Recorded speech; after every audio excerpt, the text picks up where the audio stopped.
Hey, Areeb. Yes, I guess Areeb has left the meeting by mistake, and I hope he'll be joining soon. Okay, yes, yeah. Yes, Areeb is back. Uh, Sorry, folks. Don't know how I got disconnected. Let me just share my screen again. So there are three components in eventyay open event. One is the public section, the as you can see the FOSSASIA summit and everything, and then there's organizer section, which only the person who created an event can access, and then there's admin section that only the administrator of the platform can access. So, if whenever you create an event, you can access the event section. For example, I can go to manage events, and then I see the events I manage, and I can go to the dashboard. So, this terminology is important because sometimes people see in issues that the issue is an organizer section, and let's say I copy the URL and share it in the issue description, and they try to open that URL, and obviously they can't access because this is not a public section, this is an organizer section. And so thus you would need to create your own event to access an organizer section of a particular event. And then there are some bugs in the admin section, so then you cannot even access those by creating your own event. You would need to deploy your own server on locally to get to that section. So this is a general uh, outlook of the sections of event, open event. And then there are kinds of users. So there's admin user, which is at the top of the hierarchy. Then there are owner of the events. So an owner of the event can do anything related to an event, including deleting the event or transferring the event to another owner. Then there are organizers. Organizers can also do everything except deleting and transferring the ownership of an event. Then there are co-organizers, and then there are also video moderators and things like that. So basically, this is the rundown of the the open event platform. So the next thing we'll do is set up the server. So before that, let's take a little bit of stop. So does anyone have any question till now?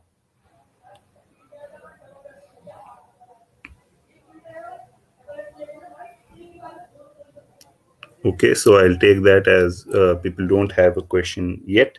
So then next, let's turn to installing the server. So I have this repository open event server.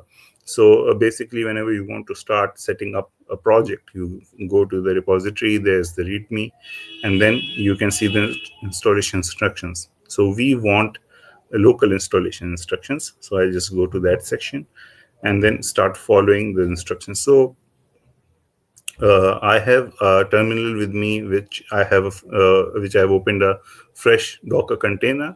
It is clean, so I don't have anything pre-installed in it. So that whatever we do, we have to do same. I assume that nothing is installed on your computer except Git. I assume that Git is already installed on it, and that your operating system is Linux. So if you don't use Linux, if you have Windows, I recommend that you use Linux, Ubuntu, or any of the Linux distros. But if you can't, then I recommend that you use WSL2. So Windows subsystem for Linux allows you to run Linux in a virtual environment in Windows. But anyway, let's get started. So as you can see, the first step is to get a copy of source code to clone it. If you want to develop uh, open event, it is recommended that you first fork the repository and then clone your own project. But as I'm just demonstrating it here, and my fork is a little bit diverged from the source project, I'm going to just clone the original project itself. So I have copied this command. I've pasted it. It's cloning here.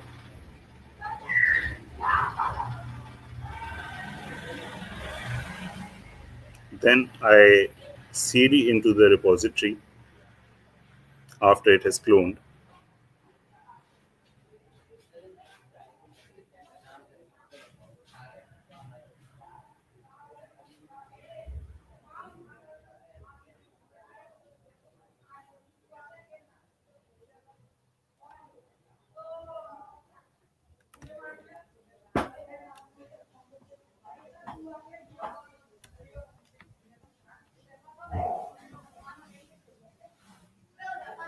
So now we have cloned the repository, and I am uh, changing the directory to Open Event Server. So now the next step is that we install the dependencies. So we have a section for Mac OS, we have for Debian Ubuntu. So I'm just going to copy the Debian Ubuntu installation instruction. I'm going to paste this here, and I have to enter my password. And once I have entered the password, I have to accept that I want to install these dependencies, and now they are getting installed. So anyone who is trying the system, the installation instructions with me can also do that. And if they are stuck anywhere, they can add the questions in chat. And then whenever I'll take a break while something like the dependency installation is happening, then I can answer your questions.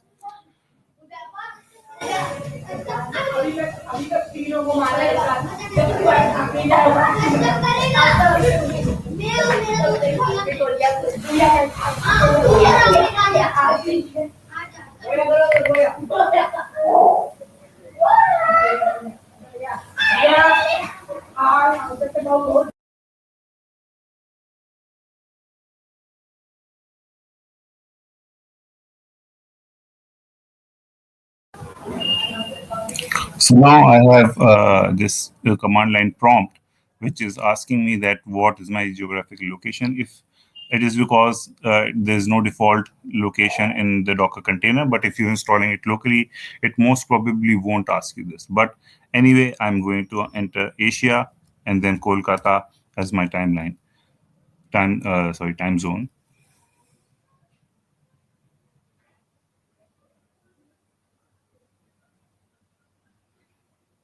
So now this is now set up. So if I go up, there's this instruction that if you want to start PostgreSQL, I want to run this command. So let's run this command. And I have an error that this must either run as the cluster owner or root. So there are two options. I can either run this by changing my user to Postgres and then running this command. I can just run it as root. So I'm going to run it as root. So now the cluster should have started. So after you have installed Postgres, what you want to do is to just see if you can access it using the PSQL command, which is the command line client for PostgreSQL. So it gives me an error that role Docker does not exist. That's because when I run PSQL, it assumes that the user is the same user as the the Ubuntu user. So my Ubuntu user is Docker. So it assumes that I'm accessing as Docker user, but I don't want that. So I'll just change to Postgres user and try to access PSQL. And I can do that. So that means that Postgres is installed correctly. I'll exit, and then let's continue on the instructions given in the README. So the next instruction is to install Poetry. First of all, I'll mention that the project only works on Python 3.8. So if you do not have Python 3.8 installed, you have to install it. If you can see this here, that I have Python 3.8.2 installed using this setup. So it's by default, if I installed using the dependencies, it is installed the correct Python version. But it may happen that you do not have the correct version in your Ubuntu. And it may also happen that you have 3.9, which is also not supported in the project. So the project depends on Python 3.8 features.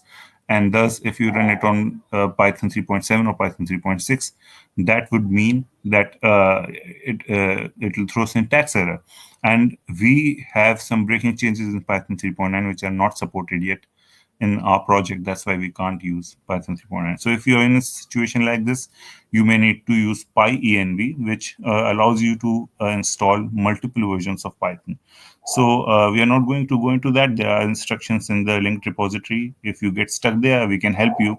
You can ask a question here or in the Gitter channel. So let's then install Poetry, which is the next step. So Poetry is like pip in Python. Pip is the dependency management solution, but it has some disadvantages. It does not have dependency locking, and also the dependency resolution depends on the order of dependency. So Poetry solves this issue. So we use Poetry instead.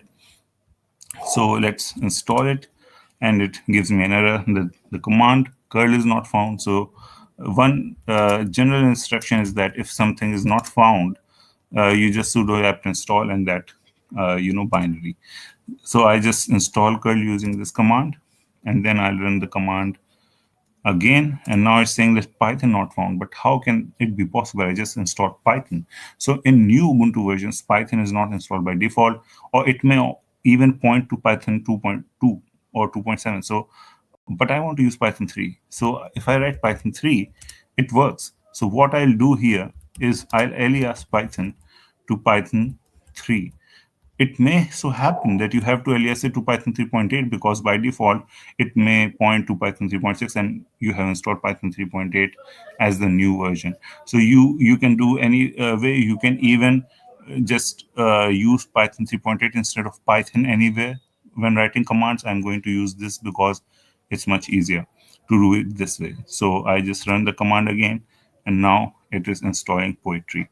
So one more important notice is that whenever you install something, there are some instructions, and something, if it does not work after installation, is that you should scroll up and read the instructions. So similar to when we were installing Postgres, if you had installed Postgres, it would have not worked right away.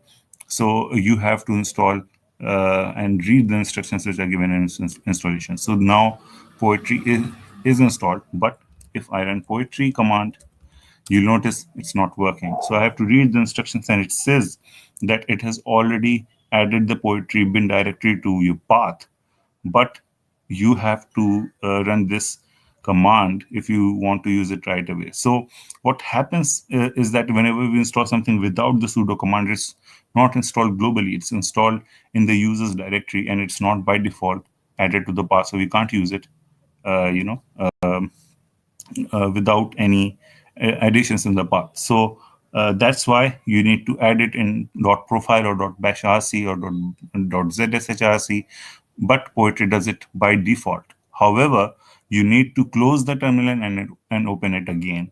So if you don't want to do that, we have to run this current shell command, and after I do that, I can run Poetry. It works. So then let's see what's the next instruction. The next instruction is to install the dependencies. So I just run Poetry install. So it'll throw an error saying that there's no compatible Python version found, and that Python 3.8.5 is not supported, and the project requires Python 3.8.6. Poetry is very strict about its Python version, and if you use PyEnv, it's very easy to install a new Python version, and it requires currently that we use Python 3.8.6, but we have Python 3.8.5. So whenever I recommend that when you install this project correctly and locally, you install the correct version. But because I know that Python 3.8.5 and Python 3.8.6 are not incompatible with each other, I'm just going to use a trick and going to change the pyproject.2ml and specify that the required version of Python is not Python 3.8.6 but Python 3.8.5. I do that, and I don't have Vim, so let's install it using the same command. Sudo apt install Vim.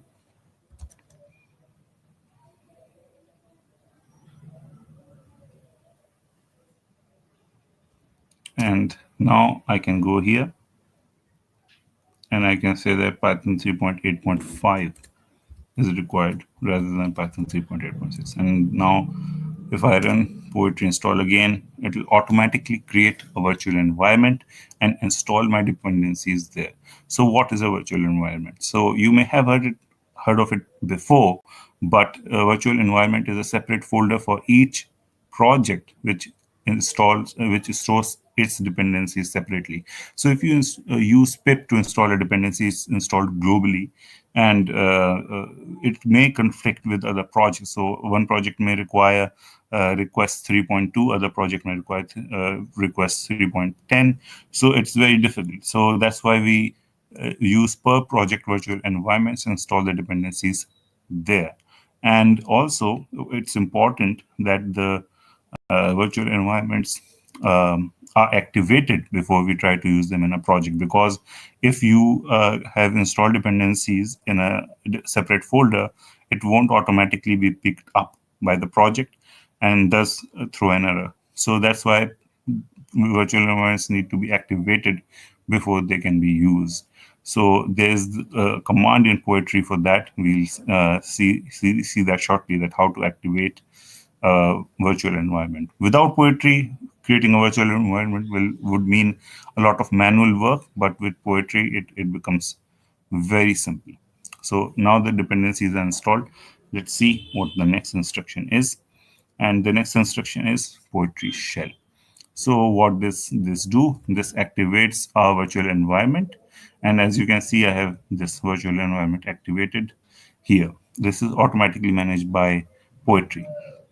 Then the next command is pre-commit install. So what does it do is that it automatically, whenever you commit your changes to the project for creating a pull request, it automatically formats the files. It sorts the import order. It removes any unused imports. So it helps maintainers and you doing the work automatically. Otherwise, you would have to say that, do this before we can review the project. So I just install pre-commits like this, and then next instruction is to create the database for the project. So for Linux users, we are going to create the user first for the project. So I'm just going to copy this command. I'm going to make myself the super user, and I have to enter my password for that. And once I do this, now I can run the Postgres PSQL commands without sudo. So first we were using sudo -u Postgres to switch to the Postgres user and running the commands. Now I don't have to do that. I can just run these commands. So I'm going to create this database for the project and make myself the owner of the database. And similarly, again, for the test database as well. And there is another instruction written just below that about this is a peer method. It's very easy. It does not require password for authentication. And then there are other instructions below for Mac users and using Postgres SQL shell and things like that. So if you want to do that, you can use those instructions as well. Then the next part comes where we generate the configuration. And let's say we generate the configuration. We copy the .env.example file in .env, and let's see what's in .env file and what is it. So basically, as you can see, there's database URL in here, there's app config here, there's Postgres user, Flask app. So these are basically configuration of the server, and these are environment variables in a file. So you can also create environment variables and just export them, and it will work as well. But after you reboot the PC, they will go away, and it's not very easy to do that in a local project. On servers, we recommend using environment variables, but .env is an easy way to configure environment variables locally per project. So that's what we do. Then we read the next instruction. This is something that most people forget to do, but it's very important. So we need to create a secret key for the server. So secret key is used for cryptographic uses. So whenever we encrypt a file or we sign the login token, we use this secret key. So if you do not set the secret key, or you share the secret key with someone else can log into your server with local data. So never do that. Every project should have a secure and separate server key. That's what prevents anyone from logging into your server as an admin, right? So we run this command, which is specified here, to generating a random server key, secret key, and then we use it to write the secret key in .env. So I come here, secret key, and then hit save. Then we create the database tables. So we run these two commands to create the actual database tables in our database. So it will run all the migrations or create all the required tables. And now it's asking me for my email. So this is important that you enter your actual email where you can receive emails. If you enter dummy email, you may not receive the confirmation emails and everything. So I enter that. Now I enter a password. You can enter any password. I repeat that password, and now it will create all the required tables.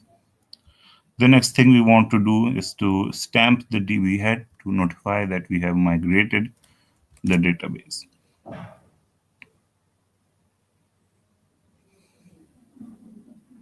Cool. So now it's done. The next thing, we have some notice that if you have used any other username and password for database, you need to change the database URL .env, right? Then the next part is to run the application.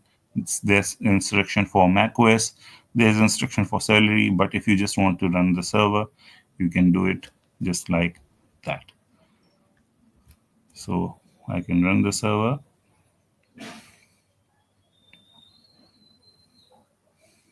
Now it's running on localhost 5000.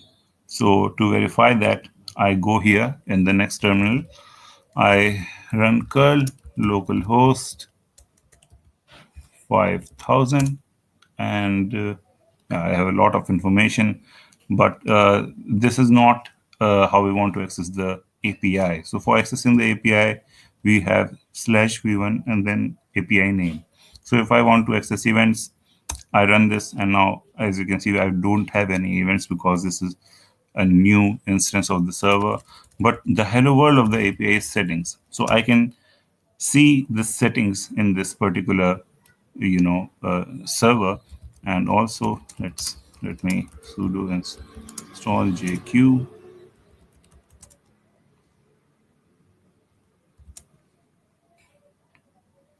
This is another tip, that if you're dealing with JSON, you can install JQ and it will automatically format the JSON into very colorful and easily visible format in the terminal, and it can also be used to parse and filter JSON. So it's a very good utility.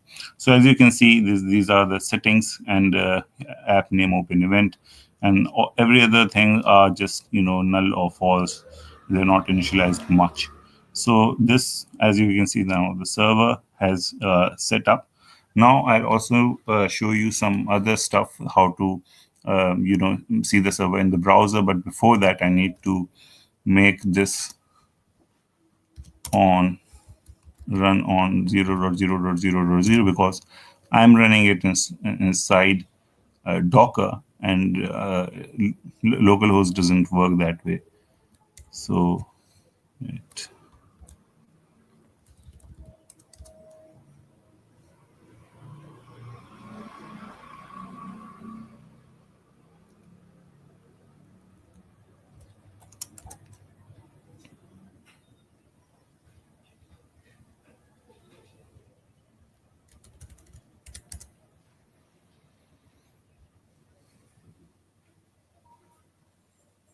okay, so now it's running on the all access port. So if I go here and access localhost 5000, then now it's opening up, and you can see the documentation in a bit. It's quite large, so it takes some time. So there's how to log in, and how to create a new user, all the event information, placeholder, micro-location sessions and speakers, and something like that.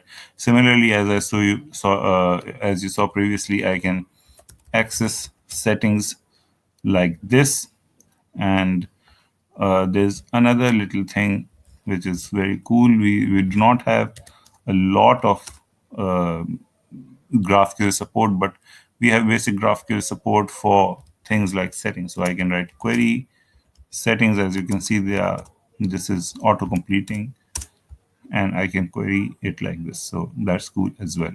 So as you can see now, the server is set up and everything is working as expected. So I'll take a break here and ask if you have any questions. Do you want anything answered? If are you stuck at any point?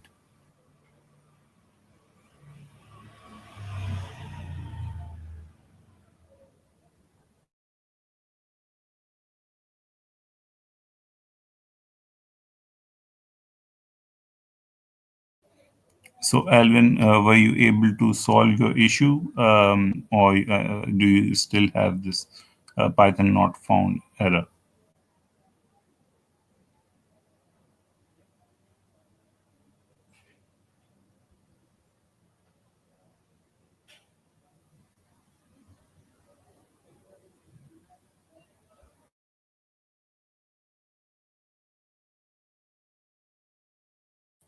You can also answer in the chat, and then if anyone, okay, yeah. So basically, if anyone has any other question, please write it in the chat. Pratik will be answering that, or in the next break, I'll be.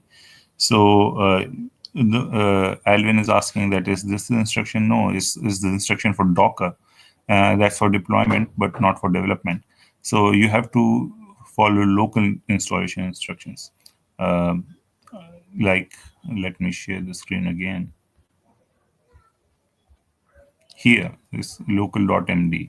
These are the instructions, and uh, if you have another Python version and the apt version does not match Python 3.8, you can use pyenv.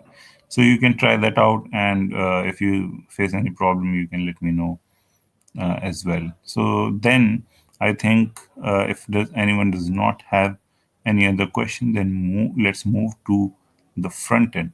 So front end is the the UI part. Whatever you see on eventyay.com is actually front end, and the back end is all the logic and the API and models and everything. So validation and checking everything is working fine. Every logic is on server. So now I go to the front end repository, then there are local installation instructions. So now, as you can see here, I need these dependencies. Git, which is already installed, Node.js 14. So if I go here, it will show me that how I can install it. You can download it, but I am more of a command line person, so I'll install it using command line.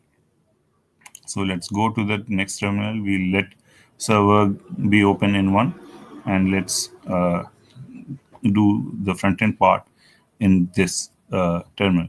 So let me clear the terminal, and now let's install Node. So as I said, let's whenever we want to install something, we write sudo apt install and then the dependency. So there's nothing called Node. So if you search for a bit, you'll get that the package is called Node.js in Linux. So I'll just install it using this, and now it's installed. But now if I run node version, it's 10.19.0, but I need 14, and we exactly need 14 because, as I said, we need the version specified in the project because that is tested in the project, not others. So how do I install node 14? So one way to do that is use nvm. So like pyenv, nvm is node version manager. It allows you to install multiple node versions simultaneously. So I just write nvm, and there it is. So if I go here, this is how you install. Sorry.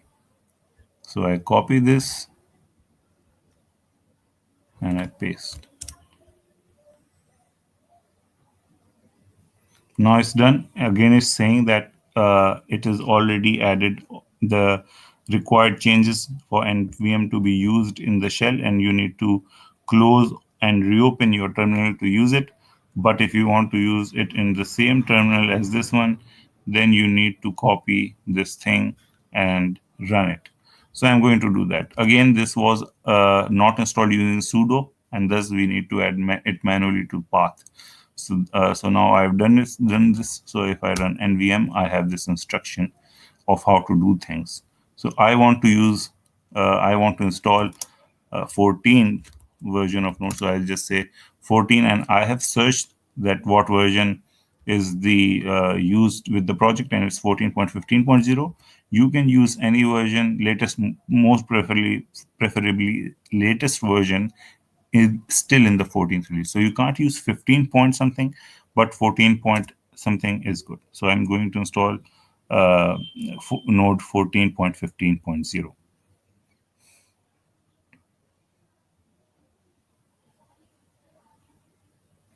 So now if I run node version, you'll see that it has automatically changed it to 14.15. If you have multiple node versions, it may not do that.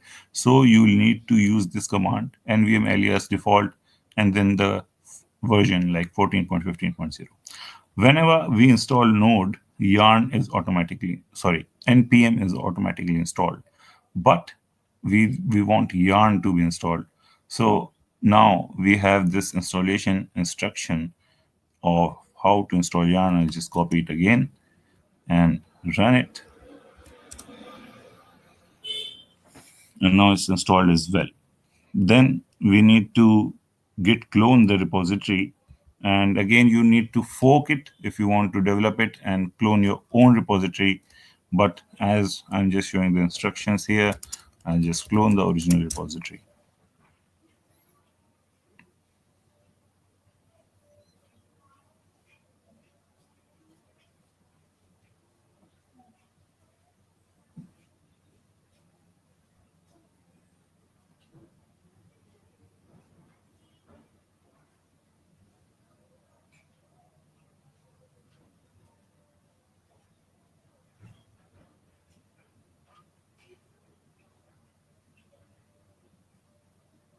Okay, now it is cloned, so I'll go to open event frontend, and then the next instruction is that we run yarn.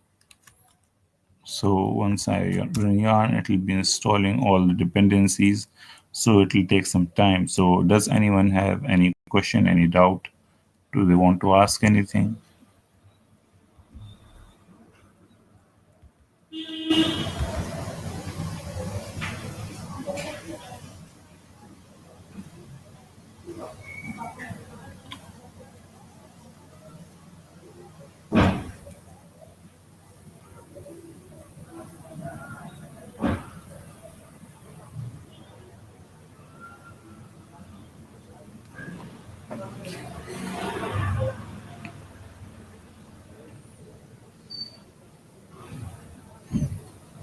And also, like if you realize that if you run Python dash dash version and it's not found, then you can also try Python 3 dash dash version. So that works as well. Front end installation is a little bit much more easier than server. But if someone is joining again in this workshop from the previous time, you would have noticed that we have changed the commands in the server to require less installations, less extra installations. So we install libcairo by default, libpango by default, so you don't have to do that. So just the curl and git, these are the two requirements currently that we assume that you have by default. Now the dependencies are installed. Then the next step we see is that we want to copy .env.example in .env. So the same as server project, we have .env file here as well. Now let's see. So we have configuration options of mapbox and API host and other stuff. The important part of the project, the configuration of the project, is API host. So we'll see in a bit what it means to have the API host here. So then let's go check the next instruction, and it is to run this command.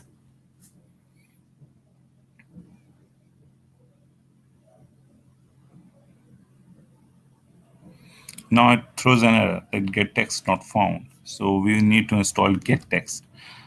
This is a problem with Windows as well, that people try to install this project in Windows and Windows does not have get text.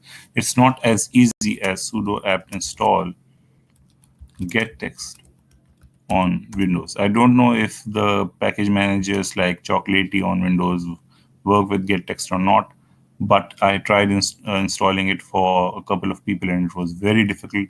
So I just recommend that you use WSL instead. So I've installed get text now. I run this command again and now it should work.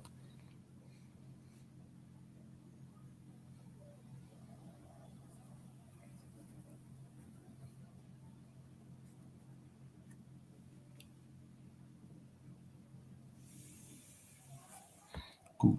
So now let's move on to the next instruction. There's some notes about how to install get text and what's the fastboot and things like that. Then after this, we run yarn start. So it takes a bit of time and it's an involved process. It takes a huge amount of memory as well. Bear with me a little bit. Till then, again, if you have any question, you can ask now.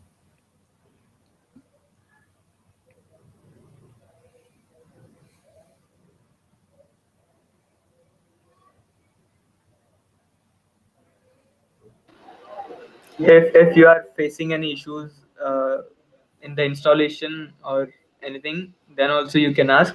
Areeb is very welcoming and need to solve the doubts. And with this, Pratik is also parallelly solving the doubts in the comment section.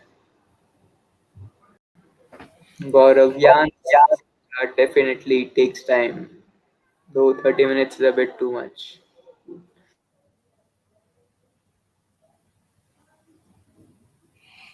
As you can see, there's some deprecation warnings and other issues, errors in the starting process. Unfortunately, they are not part of our code, so we can't do it, can't do anything about it. So, yeah.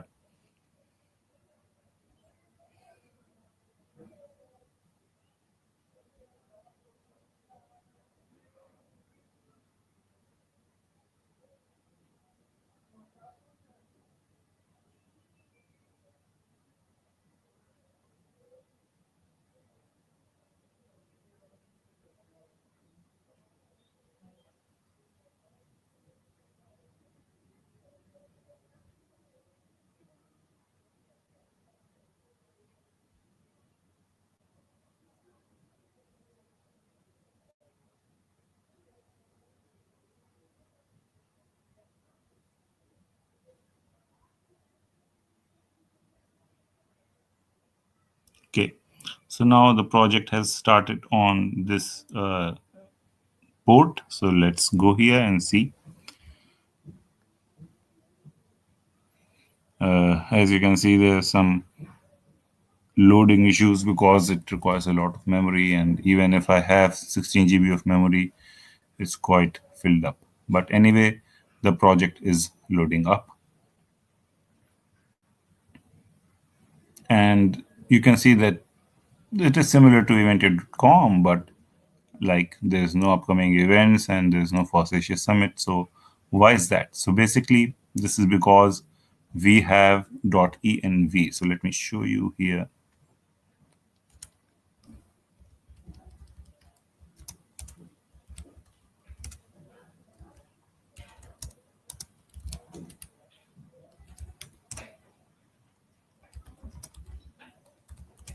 So in env, we have written API host equal to open event docu.fossasia.org, right? So what we can do instead is that we can write in here API host equals https api.eventyay.com, right? And then we have to obviously comment this out. And then if I run, if I have to restart the yarn start command again and take some time. So I'm not going to do that. But if I do that, then you will see the FOSSASIA summit and everything that's present on actual eventyay.com locally as well. And then obviously there's an option for API host to be equal to your local server, so localhost 5000. So we are going to do that. So let's rerun the yarn start command. Unfortunately, there's no easy way to for it to take up the new API host, without running it again. And then it takes a little bit less time than the cold start of yarn start, but still it is somewhat slower. So this is how you configure the API host in the project. So now if you can see, the API host is localhost 5000.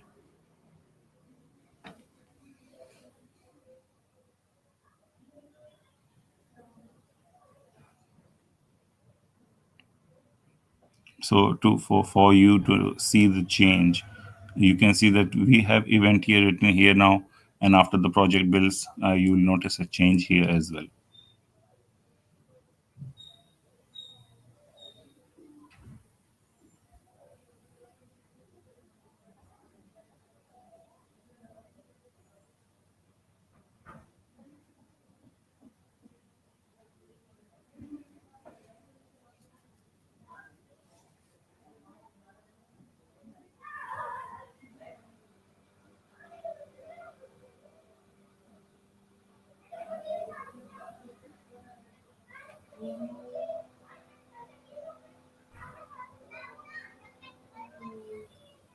Now the project is built and the site has reloaded automatically. And now you see this open event written. So event is not written anymore because by default we name the application in server as open event. So I'm going to log in and I'm going to use the email I registered when I was setting up the server so that I don't have to create a user again. You can create a new user for that as well. But I log in here, and now what I can do is I can go to admin section because this is my local server. As you can see, there's no session, no events and everything. Now, if I go to settings section and I change the app name. So for example, let's say you are creating a college fest like Hackfest 2.0. You can change the app name and you can add the API URL localhost 5000 and everything. You can configure Google Captcha and mail settings for setting Rocket Chat that you also use this currently. So tagline, have fun, and the API URL is localhost 5000. This is obviously temporary. If you deploy it, you need to give it an actual URL like api.eventyay.com and things like that. I'm going to disable email for now and click save. What is this? Okay. So from email, let's say this, and the front end URL is localhost 4200. Save. And then I go here and reload. Why is it? Okay, so basically what happens is that settings is cached. So let me go here and remove the cache of the settings and reload the page. And there you go, Hackfest 2.0. And thus you can create events and things like that, everything that you can do on eventyay.com, or explore the other admin settings, because on eventyay.com you can be an organizer, so you can already access that, but you cannot be an admin. So if you need to debug anything in the admin section, add any feature, you need to deploy your own server locally. So this is basically how you deploy server, how you deploy front end, and also how you link server and front end. So this is the kind of workshop part. We'll be discussing something more. But basically, till now, do you have any questions? Are you stuck anywhere? Do you want something specific to see? What would you like to do for the rest of the workshop?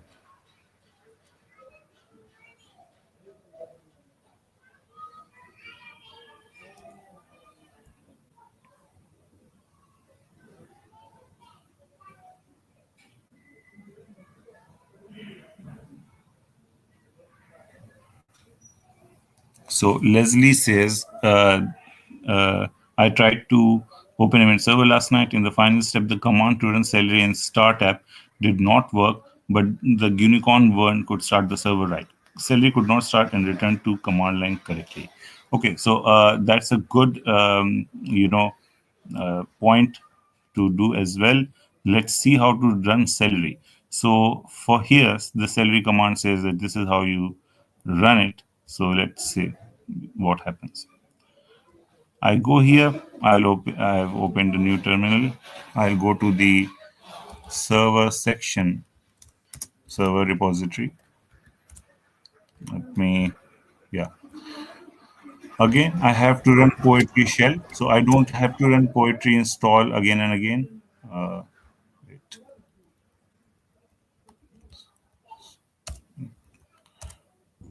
You So haven't shared your screen. oh, sorry. Thank you. Yeah. So, can you see it now?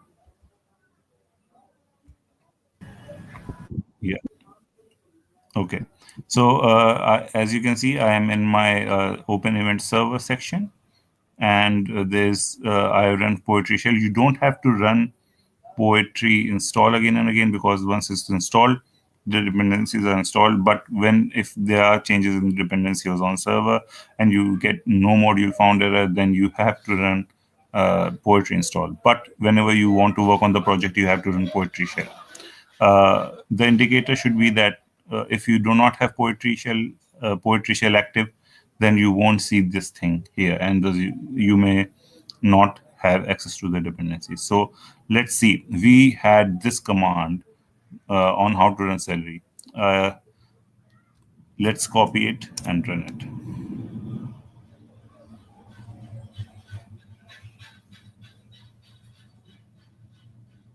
So there's this error for Redis. So as we had Postgres server, we have Redis server as well.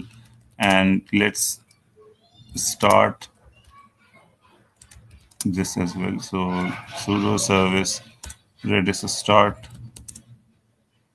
Redis server start. Yeah. Now I'll run this command again. So for celery, we want Redis to be working. So if you get this error, if you get this error, cannot connect to Redis, that means that the Redis server is not running. And it's good thing that we can see the errors up front without the assumption that everything is working properly. This error also happens to a lot of people. So if you get this error, you just run sudo service redis-server start, and it should start. Now, when I run it, then I get this message that celery hit this and that. Celery tasks are like there are some warnings. Unfortunately, again, these are third-party warnings, so we cannot do anything about it. But this is basically what you should see. Now, it will not return to the terminal. So, like when we ran this run server command or the yarn start command, it did not return to the terminal. And this should be more clear in the documentation, because it just assumes you that once you run this and then you run this, so it must happen in the same terminal, but it won't. We had previously written that you add ampersand after that. So let me show you.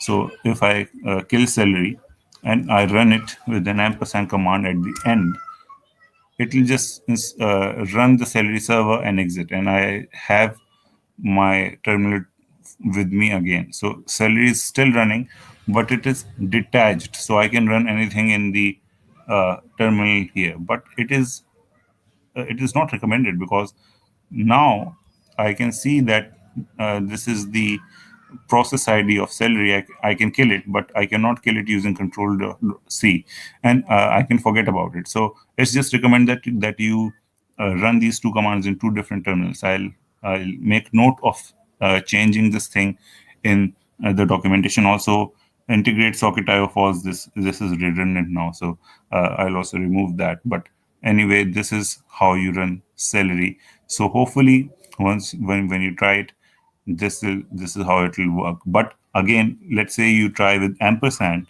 and now it is detached. So how do you now turn celery off? So you run kill command and you use, sorry, you run kill command, and then you use the PID which was printed when you ran the ampersand one command. So then now the celery will shut down automatically. Then, so this is how you run celery. So hopefully that answers your question. Thank you. Yes. Yeah. Then does anyone else have any other question?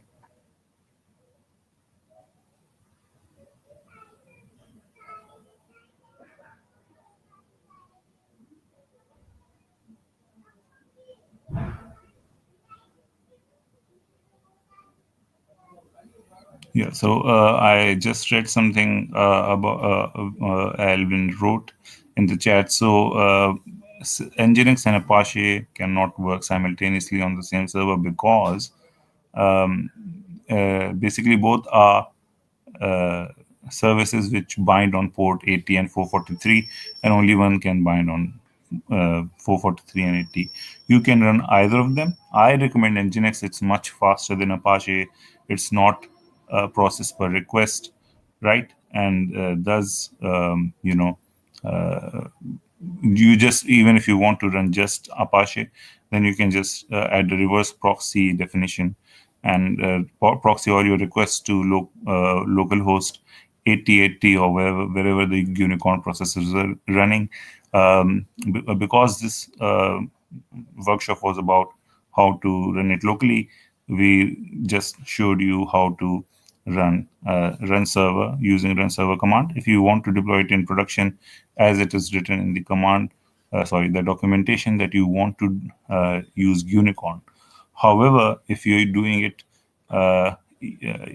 running it in production, then it's much better that you use Docker Compose. So I'm just going to show you the documentation about Docker Compose and how easy it is to deploy it using Docker Compose.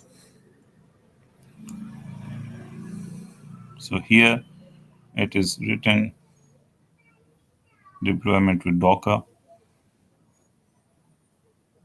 So what you have to do is to just clone the project, cd into the project, copy the command .env, again add the secret key. This is extremely important.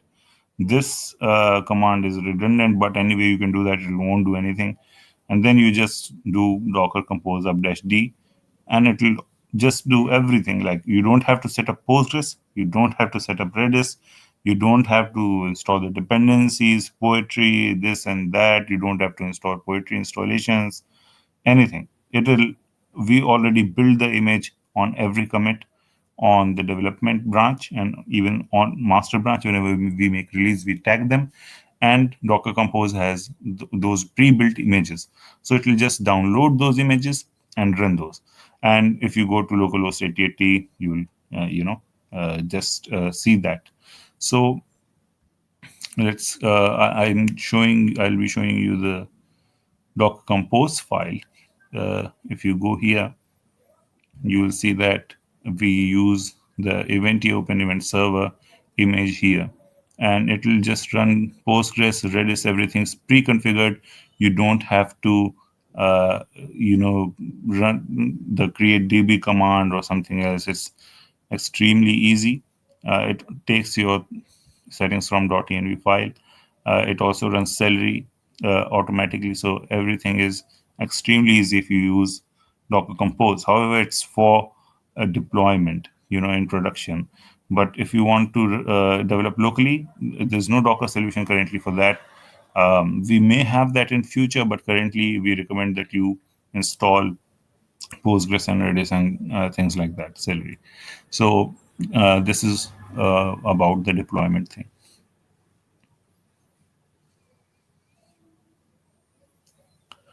Does anyone have any other question?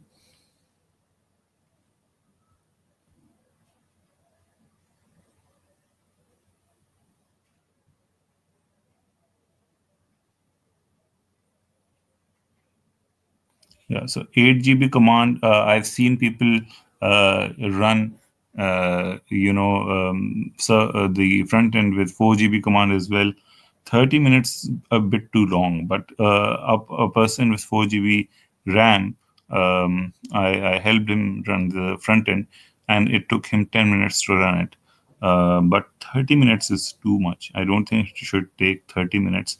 It also depends on how much RAM is free for it. So I think at least 2 GB RAM should be free for it. Yeah. And also the yarn L10N generate command, that should not take much more time than just 1 minute. It may happen that it has already run, but it does not show the terminal for you, so you assume that it's still running. So for that, I recommend that you just press enter and see if terminal comes up. So that helps as well.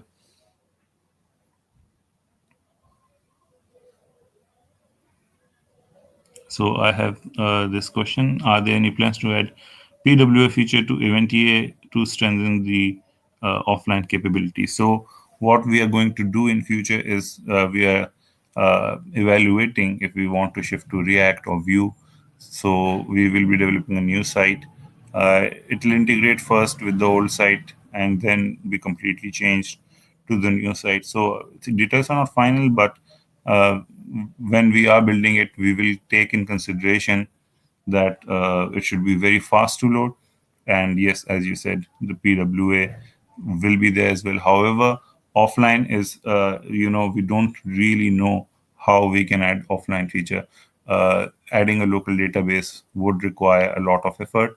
So it'll be much more friendly. So for example, if a person is offline, then it will show an app shell and say that you are offline.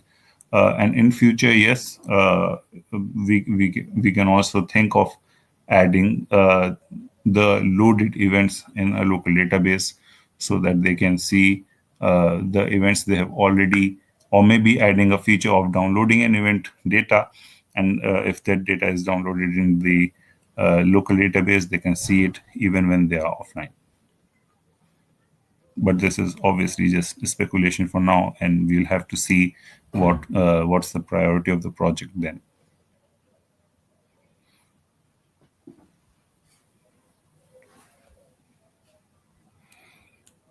Then, do we have any other question?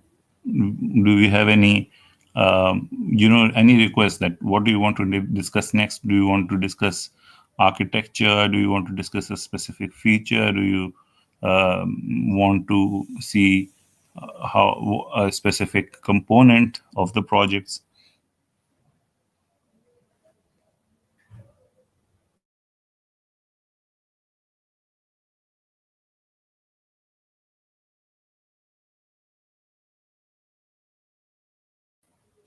Okay, so now then let's move on to the code of the project. So I'll be showing you components in different parts of the project. So first, let's open up front end.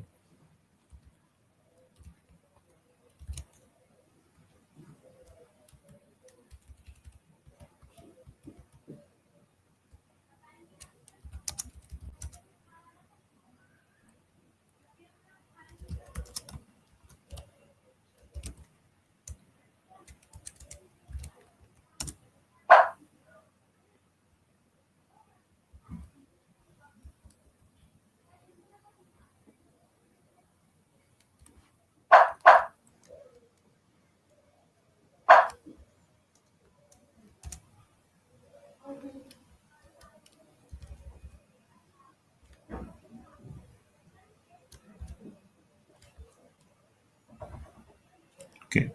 So this is the front-end repository. Let me collapse everything, and then let me explain that what are the different components, parts of it. So this is the root project folder, and we have app, config, and things like that. The most interesting part of all the source code of the project is in the app folder, and then we have adapters, components, controllers, routes, models. So in models we have the data where whatever we fetch with API. So for example, we have event model, and event model contains the event title and the attendees of the event, and other information like logo, description, things like that. And then there are feedback groups, video streams, video channel. So video channel has name provider like Jitsi, BigBlueButton, and then there are video stream moderators. So this is all the data we load from the API. And then there are routes. So that's one the important the starting point of the project I recommend is to visit router.js. And then we have login, register, reset password, and these are the routes. So if someone accesses /login, it'll redirect the person and run the code of login route. And so this is how you navigate to, if you want to understand that what is the a particular component which is used in the part of the project. This is how you navigate around it. So let's take an example. If you see the URL currently on your screen, you will notice it's eventyay.com/e/identifier/video/workshop/299 something like that. So let's then find out that which template handles it, which JavaScript file handles this particular route. So if I go back to router.js, I start to find where is E.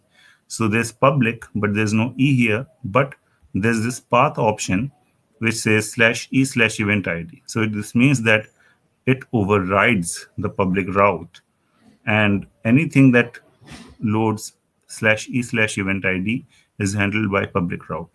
So when you go to the event homepage, the public route loads it. So as you can see, public route, we have model function which loads the event. So it finds the record event with the event ID parameter, and it also loads the required information about the event, like social links, speaker call, tags, owner, organizers, and video stream. So then I go again, and I see /e/event ID/video, but there's no video route as well, but there's this stream route, and then there's video/video name, and then there's view stream ID. So if I go to this stream view, so there's this route stream view, and then there's this information about model, where we load the event from the public model, and then we find the stream. So we have video stream, we find a particular video stream by its event, the stream ID, and also include the channel and everything in here. So this is how we load the video stream. But where's the template? Where's the logic of UI? Where's the UI of the logic? Sorry. So if you see stream view, there's this file in template, and it loads this component. So anything in template is either used as the template of the route or template of the component.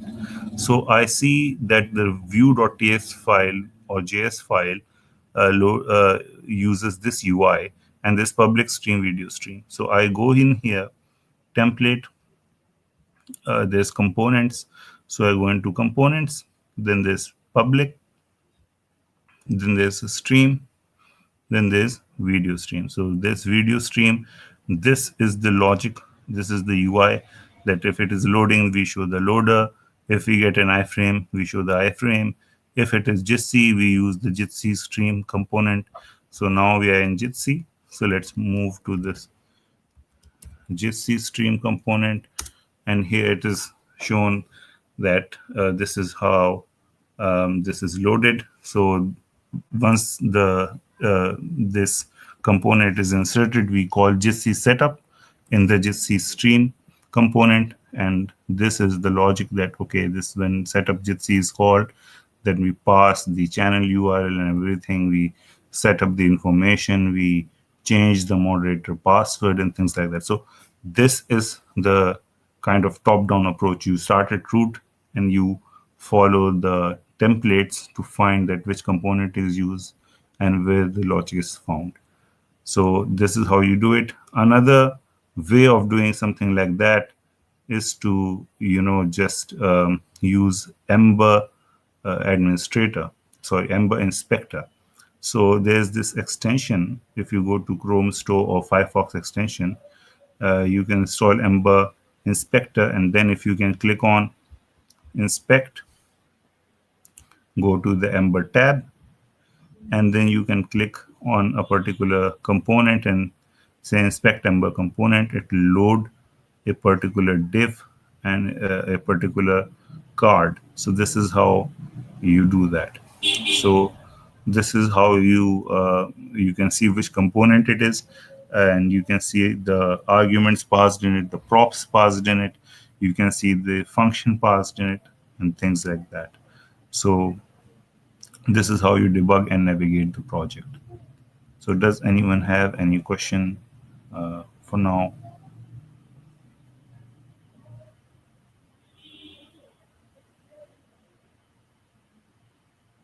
Do you have any kind of project related questions, or do you want any specific part of the project to be explained, any component, things like that? If you have any problem setting it up, then you can ask that as well.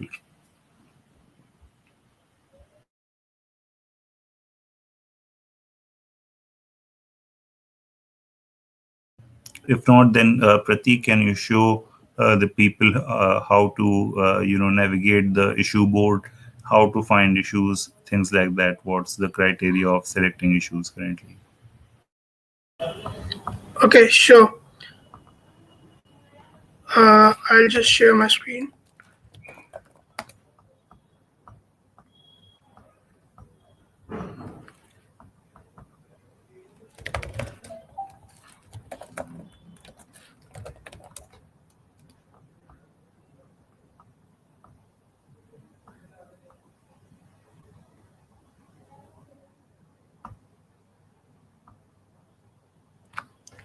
Okay, can everyone see my screen?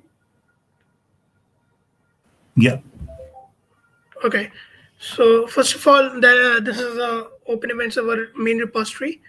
If you want to contribute, the normal workflow is that first of all, you will have to fork the repository in which you are planning to contribute. And these are general steps which you will follow in any open source repository in which you will contribute. So the thing is that this is the main upstream repository, and you won't have the rights to push a new branch or anything on this repo. So forking is done so that you actually have a copy of that repo on your personal account. And forking also helps GitHub to keep track that, okay, this repository is a fork of this repository. And we know that, GitHub actually detects if you maybe push a new branch on your repo itself, it will automatically detect that, okay, there is a new branch. And maybe you want to make a PR, and it will show options here. So for example, in Open Event Server, you can see, in my personal repository, there's a Open Event Server repo. And it is telling me that it is 2 commits behind from FOSSASIA development branch, because that's the case. I haven't updated it yet. So that is how GitHub also keeps track of these things. So You will first go to the local installation, do the installation as Areeb just showed. After that, you will go on to the issues tab. Now, it depends that maybe testing the system, you got a new issue, you can simply make a new issue here.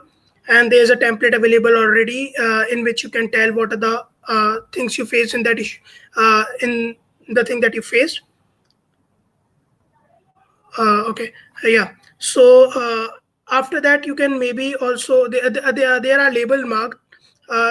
If say you are not so confident about your software development skills and you just want to try out the workflow and maybe contribute to the documentation, you can simply select docs, and here are all the issues that are related to docs.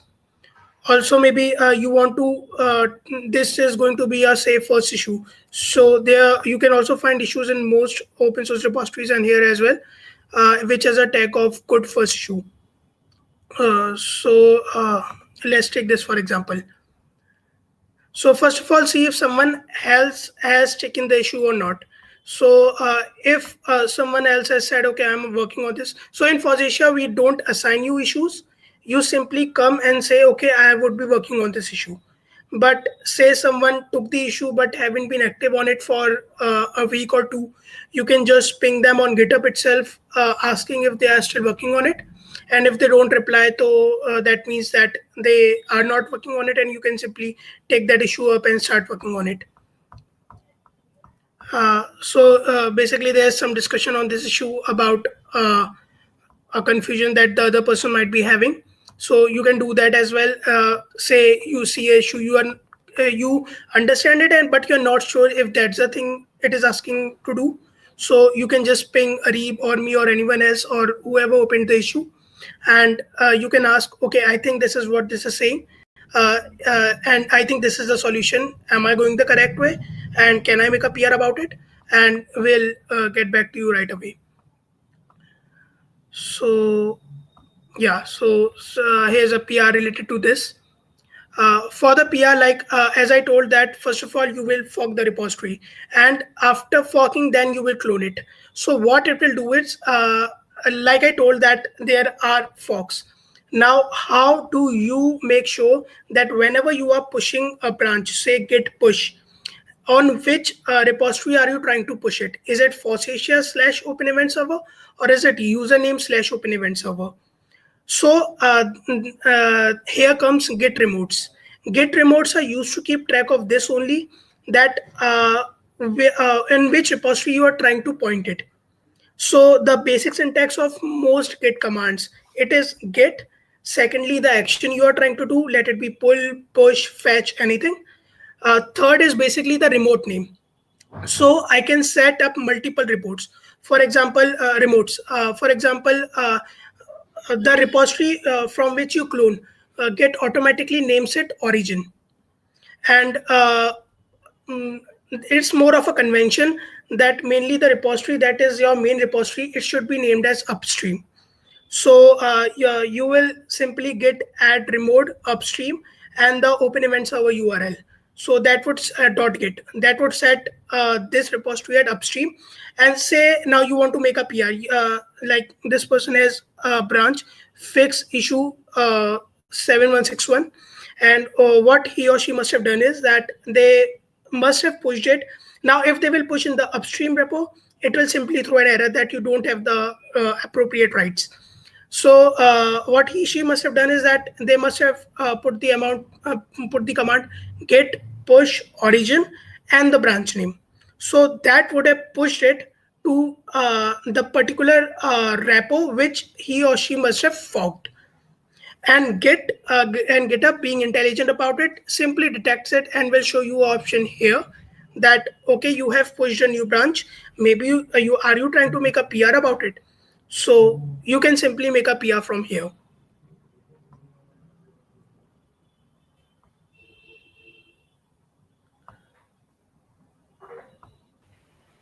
Okay, so thank you, Prateek. I hope everyone else got an option to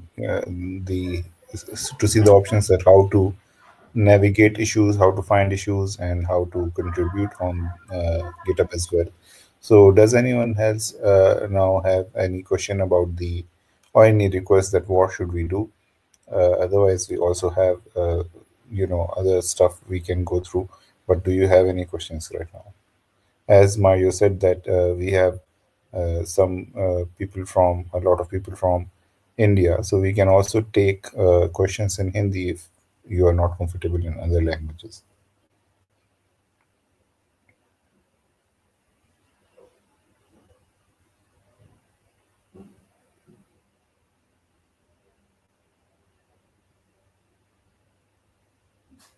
Okay, so then let me show you a couple of things as well. This is some issue that people don't understand what we mean when we say that we want something to be translatable. So what we have in the project is that the project supports multiple languages. So you can see the language switcher in the project below. So if I come here, you can see that there's English by default, but there are a lot of languages like Bangla, Hindi, French, and Vietnamese, and Spanish and German. So we support multiple languages, and how it works is that we use gettext, which is the open source, kind of de facto standard of extracting translatable things, and we have these translations folder, and we have messages.pot. So what does messages.pot does? It extracts all the strings in a particular kind of string, translatable strings from the project, and list them that where these strings are present, and this is used by softwares like Weblet to show the translators that this message is present here, so that they understand the context and also they can see where this particular string is used, and then they create different files for different strings. So, for example, this is the Hindi file, and this has the translations of these strings in here. So, we have French, we have Japanese, Korean, Polish, and everything like that. So, when we say we want something to be translatable, it does not mean that we want to add something in these files, because these are automatically generated. So if I go to package.json, I can see that there are three commands: l10n extract, l10n update, l10n generate. So when we all ran l10n generate while uh, installing the front end, and what it does is that automatically creates JSON files from these translations. So actually in the front end, we do not consume these PO files, but we consume these JSON files for translations. So if I come here, assets locales, now here you can see this JSON files which was generated by the generate command. So if, for example, someone loads selects Bengali as their language, this JSON file will be downloaded, and whenever in the entire site manage events is written, it will be replaced by this phrase. So that's why we ran the generate command. Otherwise, the project would not have worked. So when, for example, how to make something translatable. So let's say I'm in this component event card. So event card, and here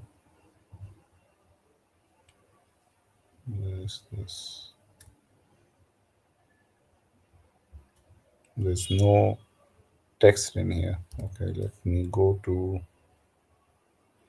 side panel. So here you can see that there are multiple texts written here. Let's say I add a new text. I have to add a new item. I add div item, and I say support, right? So now it is not automatically translatable. If even if there is a translatable string in the PO files, which automatically has the translations for different languages, it won't be translated. To make it translatable, we wrap it in T helper. Okay, so now it is translatable. But if only if it has translations already. If it does not have translations, I have to wrap it in T, and I have to then run this particular command, yarn ltn extract. So now it will update the pot files and add this string there. And then I have to run ltn update. This will generate the PO file for all the languages. And once I've done that, I'll push the code, and Weblate and other translation projects will pick it up, show that there's a new string to be translated, support, and thus make it translatable. Now, assume that I had to do the same thing in a JS component. Okay, so let's say I go to add to calendar, and let's say I have this is organizer message. Now this is not translatable because this is a normal string. Let's say I want to make it translatable. What I need to do is I'll need to make sorry I need to wrap this as well, but I cannot wrap it in T because there's no T function in here. But there's this ltenn service, so I'll write this dot ltenn dot T, and then I'll pass in the string here. By default, there's no ltenn service here, so I'll add this service ltenn. So now if I run the command which I showed you here, ltenn extract and ltenn update, it will automatically be added to the the pot files and be generated for translation. So whenever you see an issue which says that make this thing translatable, you have to wrap it in either T helper in the HBS file or like this here. So this is what I wanted to share about how to make something translatable in the project. So does anyone else have any question? So Russian Cyrillic, we don't have the support for that currently, but if you want to contribute to adding translations for it, you can do that, definitely. So for that, you will need to create a new file for the translations and then run the both commands extract and generate, and then you can use Weblate for adding translations on that.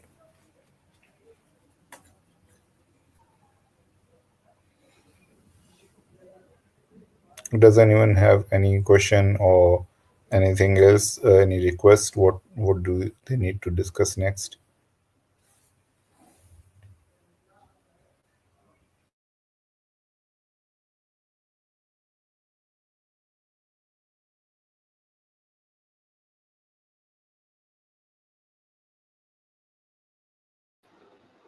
You can ask your questions in Hindi too. Don't forget.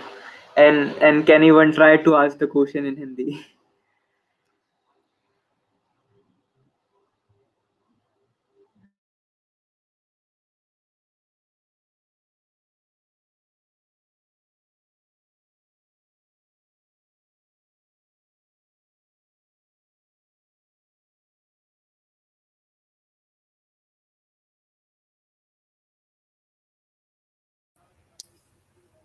So then I don't know what else to discuss on. So if anyone else have any other suggestion, we can take that up. Otherwise, we'll be wrapping up the workshop in a bit. So now is the last chance to have any other question.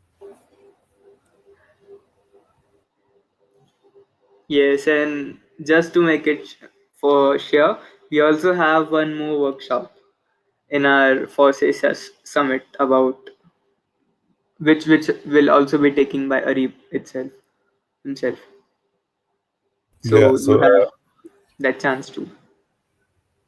Yeah. Can So you show let's. how Sanitary is working at this project? Yeah, so Sentry is the error reporting platform we use. So what we do for Sentry is different in different projects. So I'll be sharing my screen and showing that how it's working in both projects. So here it's front end. So first we go to package JSON, and if you see, we have added the three dependencies for Sentry: Sentry browser, Sentry integrations, and Sentry tracing. And then we have this file, sentry.ts, where we have imported Sentry, right? And then we first check that the Sentry DSN does not include dummy. Why is that? So let me first close the existing files. So we have config, sorry, environment. And here, this is the environment we use to configure the project, like app name and other stuff. So here, there's Sentry configuration options, and this is the DSN default. We have added this dummy DSN here. So first we check that there's no dummy in the DSN. So if there's no dummy string in the DSN, we initialize it, and we initialize with integrations like Ember, Redo, Console, and browser tracing. We have also added some error checks to not send some very common errors like 404.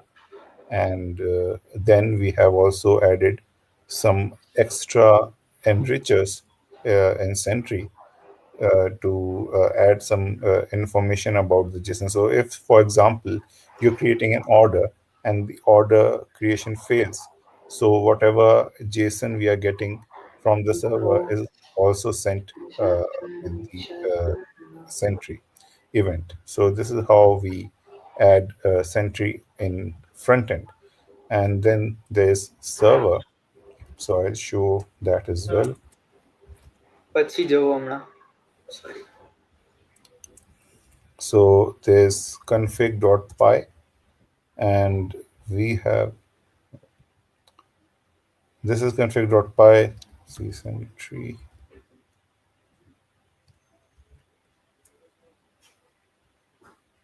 So we have Sentry DSN here, Sentry release name, and Sentry traces sample rate. This is enabled here, and otherwise, if I search Sentry, this is where we import Sentry Celery, Sentry Flask, Sentry Redis, Sentry SQL Alchemy, and here we configure it, that Sentry SDK init, and then we install the integrations of Flask, Redis, Celery, SQL Alchemy, and then also set the release name and the trace for the performance monitoring. So this is how we have configured Sentry in the project. I can also show you that how the errors are reported in Sentry. So we have our own hosted version of Sentry for FOSSASIA projects. And here you can see that whenever there's an error, we see what's the error, and this is the interface where we can monitor that how many errors are being reported. We can see which user experienced that error, which browser the user was using, and how many users it has affected. So this is generally how we do it. So I hope that answered your question. Do you have any other doubts, any other questions?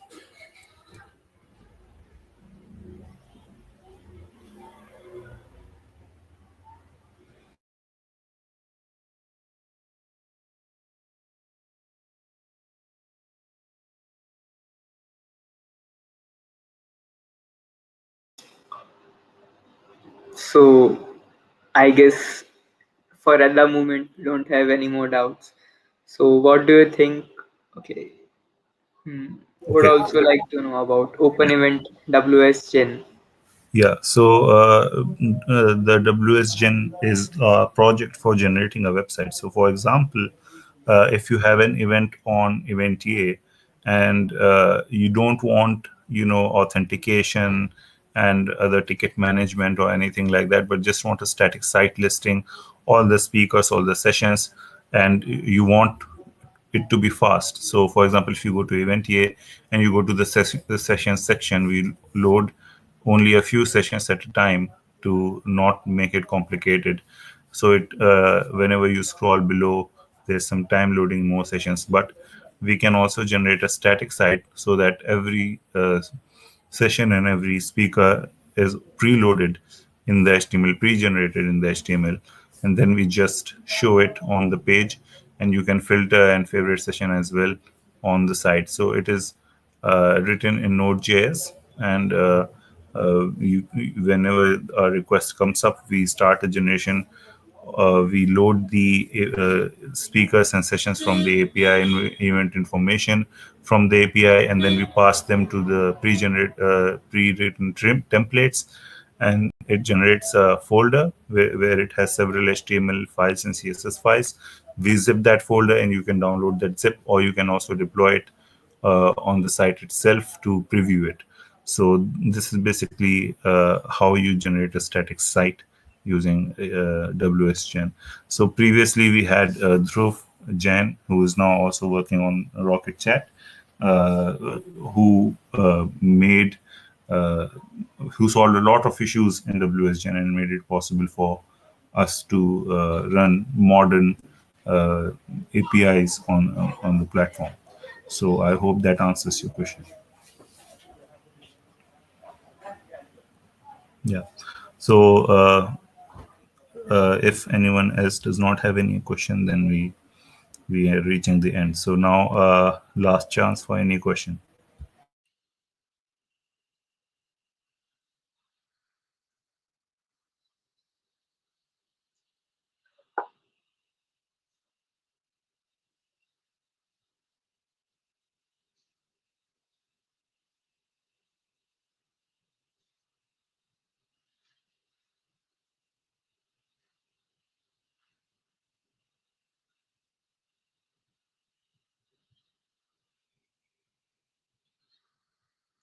I guess we don't have any more questions.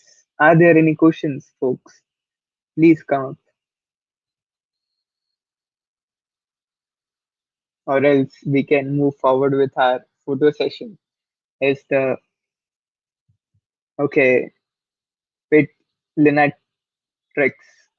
Sorry if I pronounce your name wrong. Is thanking for the kind presentation. Thank you, Pit, for your appreciation. So now, what do you think, folks? Should we move forward with a photo shoot? I'll post it on my Twitter, and you can also retweet it. Come on, show up your beautiful faces. We all want to see you. Elvin, Gaurav, Sui, Che, Leslie Wong, Pet, Zi Huang, Mario, Alexandre. Yes, we have four photos now. Some more. Come on. Yeah, 5. Yes. Can we have all faces as the last workshop of the day 2?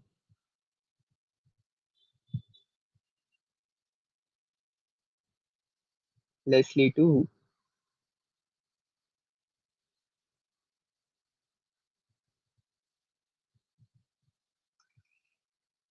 Okay. After I say switching on the camera, like people are leaving. No problem. So I guess we'll take screenshot with this much people.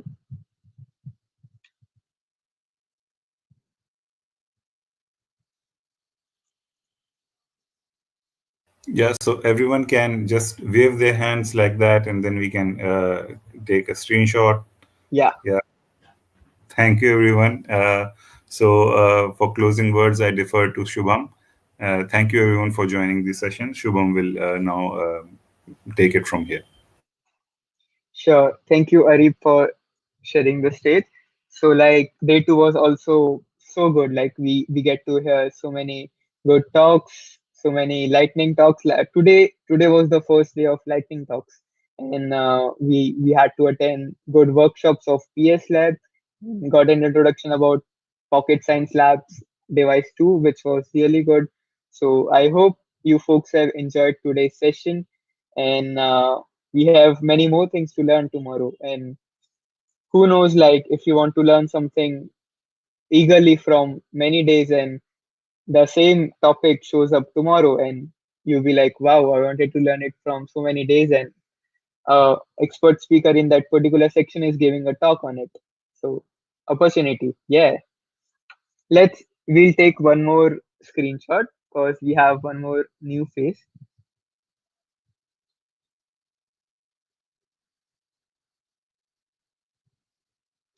Yes.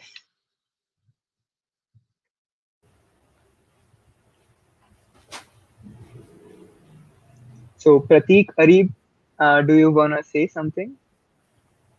Just thank you, everyone, for joining. Hope you learned something.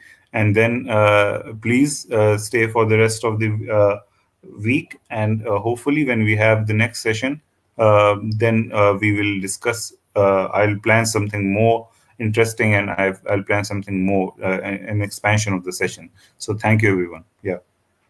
Yeah, thank you everyone for joining.